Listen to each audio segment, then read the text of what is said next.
আব্বা আগামী শনিবার নাকি ঈদ? আমাদের ঘরে ঈদ কি আর খবর দিয়ে আসে বাবা। আমার বন্ধুদের সবার নতুন জামা আছে, আমারে কিনা দিবা না? গরিবের ঈদে নতুন জামা না থাকলেও চলবে।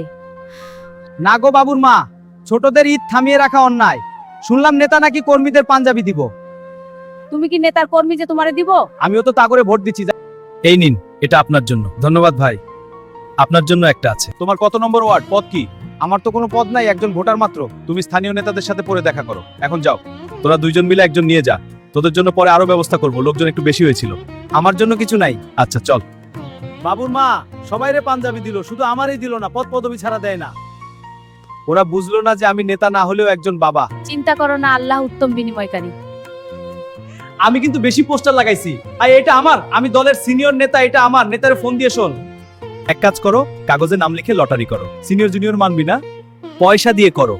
না হবে না, তুমি ঝামেলা করো না, তার চেয়ে পাঞ্জাবি কেটে ভাগ করে নিব। সেটাই ভালো। তোমার যখন সহ্য হবে, তাহলে আমি কেন সহ্য করব?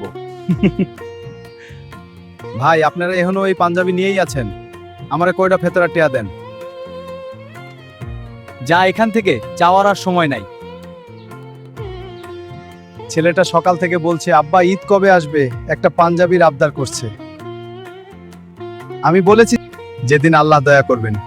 আজ বুঝলাম আমার ঘরে ঈদ আসে না, ঈদ শুধু বড় লোকদের বাড়িতেই যায়। আমি পাঞ্জাবি চাই না ভাই, শুধু একটু টাকা চাই, যেন ছেলেটার জন্য একটা সস্তা জামা কিনতে পারি। ভাই, এইটা তুমি নাও। না না, এটা তোমাদের। না ভাই, তুমি রাখো। আমরা একটা পাঞ্জাবির জন্য এতক্ষণ ঝগড়া করছি, আর মানুষটা ছেলের ঈদের জামার জন্য ঘুরছে। এই টাকাগুলো অসৎ উপায়ে উপার্জন করা ছিল, মনে হচ্ছে এই টাকাই সর্বোচ্চ ভালো কাজে লাগলো। আজ আমার ছেলের সত্যিকারের ঈদ হবে। কি গো মোবারক মিয়া, ঈদের নামাজে যাচ্ছ নাকি? জি ভাই, আজ মোবারকের ঈদ। তাহলে চলো একসাথে যাই। ঈদ নতুন জামায় না, ঈদ তখনই হয় যখন একজন মানুষের কষ্টে আরেকজন মানুষের চোখে কান্না আসে।